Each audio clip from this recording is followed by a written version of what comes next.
بەڕێز سەرۆکی یەکێتی نیشتیمانی کوردستان، بەڕێز سەرۆک کۆماری عێراقی فێدراڵ، بەڕێز شێخ جەعفەر، هەواڵانی بەڕێز ئامادەبوانی خۆشەویست، بەخێر بێن بۆ دووەمین دیداری یەکێتی نیشتیمانی کوردستان. بەڕێزان، ئەگەر لەبیرتان بێ لە دیداری ڕابردوو لە بەردەم ئێوەی بەڕێزتان وەستام و پێم وتن کە یەکێتی حیزبێکی گیرە، کە یەکێتی حیزبێکە کە ئاسانی لاواز ناکرێ. داستانەکانی ڕابردوون پێشکەش، موامەرە و پیلانەکانی ئەو سەردەمەم پێشکەشکردن. ئەگەر لەبیرتان بێ کاتی بەستنی دیداری یەکەم کاتێکی زۆر هەستیار بوو بۆ یەکێتی نیشتیمانی کوردستان. ڕوبەڕووی چەندین تەحەدیاتی نێوخۆیی و دەرەکی ببووینەوە لەو کاتەدا. خەڵک پێیان وان نەبوو کە ئێمە بتوانین لەو کاتەدا ئەو هەموو کادرە کۆبکەینەوە لە قاعەیەک و دوای لە 11 لیژنەی جیاوازەوە بتوانین تاوتوێی هەموو پرسە هەنووکەیی و گرژیەکانی هەرێمی کوردستان و ناو یەکێتی نیشتیمانی کوردستان بکەین. بەڵام کردمان و کردان.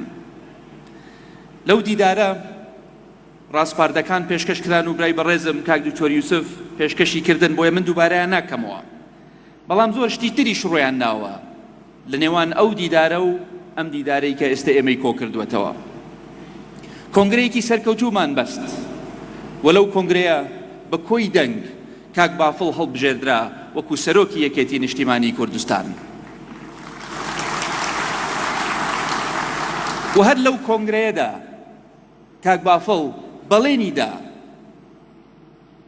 بەڵێنیدا کە یەکێتی یەک بخاتەوە، بەڵێنیدا کە کێشەکانی نێوخۆی یەکێتی چاک بکاتەوە، بەڵێنیدا کە هەموو هێز و توانای خۆی بخاتە گەڕ لە پێناوی سەرخستنی یەکێتی و لە پێناوی باشترکردنی هەرێمی کوردستان و لە پێناو بەهێزکردنی یەکێتی نیشتیمانی کوردستان لە چوارچێوەی عێراقێکی فێدرالی و دیموکراتیدا. وە جێبەجێشی کرد. بۆیە لێرەوە هەمومان ئەبێ سپاسی کاک بافڵ بکەین بۆ ئەو جوهودەی کە سەرفی کردووە، بۆ ئەو سەرکردایەتی کە پەیڕەوی کردووە بۆ بەرزکردنەوەی ئاست و پێگە و ناو و مێژووی یەکێتی نیشتیمانی کوردستان. لە دوای کۆنگرە دوو ئینتیخاباتی تریشمان بەڕێوە بردووە. ئینتیخاباتێک بۆ مەجلیسی مەحافزەکانی عێراق کە تیایدا یەکێتی نیشتیمانی کوردستان یەکەم بوو، یەکەم حیزبی کوردستانی بوو لەسەر ئاستی عێراق.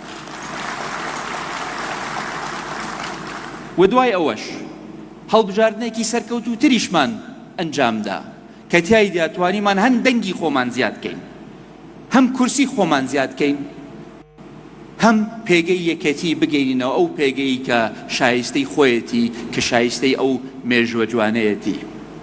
لەو ئینتیخاباتەش چەندین بەڵێندرا، هەندێکیان جێبەجێ کراون. بەڕێزان، بەڵێن ئەوە بوو کە کۆتایی بە تاکڕەوی ئەهێنین، فەرموو کۆتاییمان پێهێنا. ئێستا هیچ حیزبێک ناتوانێت 50 زائد 1 پێک بهێنێ لە پەرلەمانی کوردستان. بۆیە هاوسەنگی هێز ڕێکخراوەتەوە. بەڕێزان، بەڵێنێکی تریشدرا کە ڕێڕەوی حکومڕانی ڕاست بکرێتەوە. بەڕێزانەوە ئێستا کە ئێمە لێرە دانیشتوین لە سەروبەندی پرۆسەی پێکەنانی حکوومەتین و ئەو هێزەیە کە ئەمڕۆ وای لە یەکێتی نیشتیمانی کوردستان کردووە بە قووەتی خۆیەوە داخڵی ئەو گفتوگۆوانە بێت و ئەو دانوستانانە بێت و حکوومەتێک پێک بهێنین کە بەتی نوێنەرایەتی کۆمەڵانی خەڵکی کوردستان بکا و ببێتە هیوای خواست و داواکاریەکانی کۆمەڵانی خەڵکی کوردستان. بۆیە ئەم دیدارە لە کاتێکی زۆر گونجاوە ئەبەسرێ. لەو کاتە ئێوە لێرەن داواتان لێ ئەەکەین سەرەڕای ئەو کارانەی کە تاکو ئێستا کراون، ئەو لیژنانەی کە پێکێنراون، ئەو راپۆرتانەی کە ئامادە کراون، ئەمانە هەمووی ڕەشنووسن، ئەمە هەمووی بیدایەتی پرۆسەیەکە. ئێمە لەم یەک دوو ڕۆژەدا ئەبێ هەموو ئەو بابەتانە تاوتوێ بکەین تاکو یەکێتی ببێ بە خاوەن ڕۆیایەک سیاسەتی خۆی نوێ بکاتەوە، هەیکەلیەتی خۆی نوێ بکاتەوە، نوێنەرایەتی خۆی نوێ بکاتەوە، پەیمانی خۆی بۆ کۆمەڵانی خەڵکی کوردستان نوێ بکاتەوە و لە چوارچێوەی دەرەنجامی دیداری یەکێتی سیاسەتێکی هەبێ کە بتوانێ بیچەسپێنێ لە ناو حکوومەتی داهاتوو و بەو سیاسەتەوە بچێتەوە ناو جەماوەرەکەی خۆی لە بەردەم هەڵبژاردننی داهاتوودا. یەکێتی حیزبێکی زیندووە و سەلماندوویەتی و هەم ئێستش کە ئێوە هەمووتان لێرە کۆبوونەتەوە دووبارە ئەیسەلمێننەوە کە حیزبێکی زیندووە. ڕاستە ئێوە بەشێکی زۆرتان چەندین ساڵ ئەتان ناڵان بەدەست ململانیەکانی کە لەسەرەوە هەبوون، هەمووتان ئەتانوت ئێوە لەسەرەوە چاک بن، ئێمە لە خوارەوە عیبمان نییە و لێمان گەڕێن. بەڕێزان ئێستا ئێمە لەسەرەوە چاکین، بە قسەمان کردن، ئێستا لەسەرەوە کێشە نییە، بەڵام لێم قبولکەن لە خوارەوە هەندێک کێشە هەیە. وە ئێمە لێرەدا لە جاتێەوەی لە سۆشەڵ میدیایە ڕەئی دەربڕین و ڕەخنەی خۆمان بگرین، لە جێوێکی حیزبیانە بین قسەی خۆمان بکەین، خەلەلێک هەیە پەنجە بخەینە سەر ئەو خەلەلە، پێشنیارێک هەیە پێشکەشی بکەین، ئەو پێشنیارەش ببێ بە ڕاستپاردەیەک، ببێ بە سیاسەتێکی ئێمە بتوانین جێبەجێ بکەین. بۆی هیوادارم کە هەرچەندە لێتان ناترسم یەکێتی قەت حیزبێک نەبووە کە شەرمن بێ، هەمیشە ڕەئی خۆی وتووە، هەمیشە ڕەئی خۆی دەربڕێوە، هەمیشە ڕەخنەی خۆی گرتووە، بەس هیوادارم دەرفەت وەربگرن لەم دوو ڕۆژەدا، بەشدار بن لە هەموو پانڵەکان، بەشدار بن لە هەموو ژوورەکان، ڕەئی خۆتان بڵێن،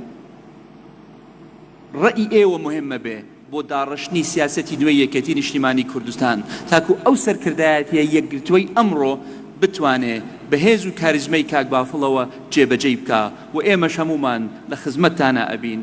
بەخێر بێن دووبارە و سێبارە، سەرسەر و سەرچاوم هەر شاد و سەربەرز و سەرکەوتوو بن. پیرۆزە دیداری یەکێتی.